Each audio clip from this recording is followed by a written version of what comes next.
بسم الله الرحمن الرحیم. زه دې ټایم کې چې دی نو موږ غره کې یو، میټکي غره کې یو او حاجي صاحب مو سره دی. موږ چې دی نو پرندو چې کوم پروجیکټ دی هغې چې کوم دویم پارټ دی، دویمه حصه ده، هغه یې تاسو په مخ کې انشاءالله هغې خلاصونې کوشش کوو. خیره سه دا دې مقصد او دې مطلب صرف و صرف دا ده چې موږ یې دې پرندو افزایش نسل په سلسله کې ډېر فکرمند یو. امید ویلفیر ټرست الحمدلله دې نه مخکې هم پرندو یوه ویډیو کړې وه چې په هغې کې چې دی نو موږ دوه درې قسمه پرندې هغه ازادي کړي وي او هغې نسل یې زیاتوالي دپاره موږ کوشش کړی.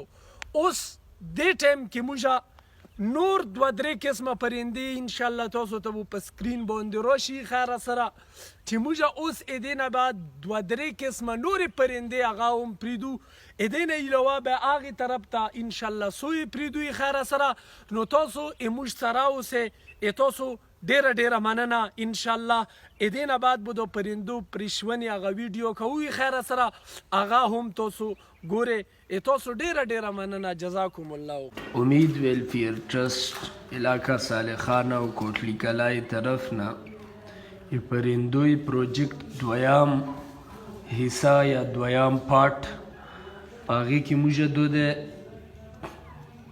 ښایسته سوی بچي چې دی نو دا انشاءالله ډېر لرې به پرېږدو. موږ چې هغې ځای ته لوړ شو هغې ځای نه به ته وړاوندې کې ویډیو کوو. دو چې دي نو دو کونتاري دي، خو دوی کونتارو یو نوی نسل دی، ټیډي نسل ورته یایي. او دا چې کله پرېږدو تاسو به وګورئ انشاءالله. خیره څه دا به دې ځای کې په دې علاقې کې پرېږدو. دغسې چې دی نو دا دریام سیز دی، دا مرغون دي. دا څه شی دی حاجي صاحب؟ دوی مرغونو یو نوی قسم دی چې دا حاجي صاحب راوړي دي. موږ یې دې علاقې کې به یې پرېږدو چې دې افزایش نسل وشي. ښایسته قسم مرغه دی. انشاءالله امید ویلفیر ټرست سره اوسئ خیره سره یو بل کلیپ سره انشاءالله. جزاکم الله. دا جی پهلنه سټپ کې چې دی نو موږ کونتارې سپینې کونتارې سپینې سرکچې دا چې دی نو پرېږدو یې خیره سه. تاسو وګورئ دا چې دی نو حاجي صاحب پرېږدي ګورئ ورته انشاءالله. دا یې د علاقې افزایش نسل دپاره بسم الله الرحمن الرحیم حامدا و مصلي دا لوړې ده یوه په یوه طرف لوړه. ګورئ دا یو نوي نسل پرنده ده. ایران یو هغه دی تورو دی د ایران ذات دی او ښه دروند دی، ډېر دروند دی. نو دا زه پرېږدمه کافي دروند دی بالکل ماشاءالله. دا ګورئ جی دا موږ الحمدلله پرېږدو اوسه. نو ګورئ جزاکم الله. ودر دا یو ښایسته دی. دا پرېږدمه ودر حاجي صاحب دا به تاسو ودر زه ګورئ حاجي صاحب ته بل دی انشاءالله موږ پرېږدو. شکر دی. ډېر ښایسته شی دی هغې ته به وراسي. زه لوړو بالکل ماشاءالله جزاکم الله. موږ رالو دلته کې غره بل سایډ ته او دلته الحمدلله دا ګورئ دو سوی چې دی نو دا پرېږدو. دا وګوره یوه دوې درې څلور دې نسل بړوتری دپاره دې ته چې دی نو مکمل طور سره وګورئ جي دی به انشاءالله خپل نسل زیاتوي و خیره سره.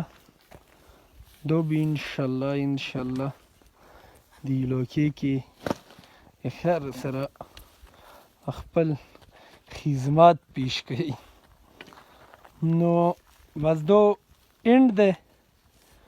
موږ یې پرندو افزایش نسل چې څومره خوښ شو هغه شکر دی الحمدلله پورا شو. د پروجیکټ موږ سره په دې کې حاجي صاحب ډېر تعاون وکړو. حاجي صاحب تاسو پکې څه نه غواړئ؟ السلام علیکم. وعلیکم السلام. امید ټرست طرف نه موږ دو خدمت کوو د خپل قوم او د خپلو د پرندو چې دا موږ د پر نسل زیات شي او زه د خپل نوي نسل او ځوانانو ته دا یو ډېر عرض کوم او سوال ته کوم چې تاسو په دې غرونو کې ښکار ما کوئ، تاسو په دې غرونو کې زرکون مانسئ، تاسو په دې غرونو کې سنځري مانسئ، تاسو مانسئ چې دا ټول چیزونه موږ ته کلو ته راشي نو دا به دونه موږ ښایسته خلو ډېر ښایسته چیزونه دي. پرنجو کې نه بندوو، پرنجو کې موږ ټولو بند کړي دي او خلکو ټول بند کړي. زه چې بازار ته سمه پورې کوټلي کلان بازار ته سمه نو هر سړي زرکون رویزون کړي نو که دغسې تاسو موږ یې وارز جیل ته واچولی وارز نو تاسو به ګوره ټوله د سکیورټۍ ته ګپه ونه ډی هغه جزون تاسو شل کوله په جیل کې بند کړي په کورونو کې د سړی یو فخر په کوئ چې ما سره داسې زرک دی. ما سره برای مهرباني سوال درته کوم چې تاسو دا چیزونه پرېږدئ او ما یې کوئ او ما یې نسئ. دا د غرونو ښایست دی، د موږ ته لاره کړې، تاسو یې موږ نه کوئ او بیا یې مړه کوئ د لوږې نه او د هغه نه ته به یې څه مور کې مړونه خو یې الله دی نو ته به یې څه مور کې مړونه یې الله دی نو چې الله یې مړونکی تو به درته شانیولی څه ته په غره کې ښایست نه وینې چې ته ځان ته په کور پرنجا کې جیل ته اچئ. السلام علیکم. والسلام. بس موږ الحمدلله دو پروجیکټ سار ته ورسېدلو. دو د شکر دی حاجي صاحب الحمدلله موجود دی او دو غار دی ګوره جی دو هغه غار دی سولو بند نومای دا سولو بند غره کې موږ چې دی نو دو هغه پریښو او دو د تاسو په مخ کې دي او مختلف څیزونه مو مختلفو ځایونو کې پریښو لرې نو انشاءالله حاجي صاحب سره یو نوي پروجیکټ انتظار وکړئ. ډېره مننه. الله حافظ.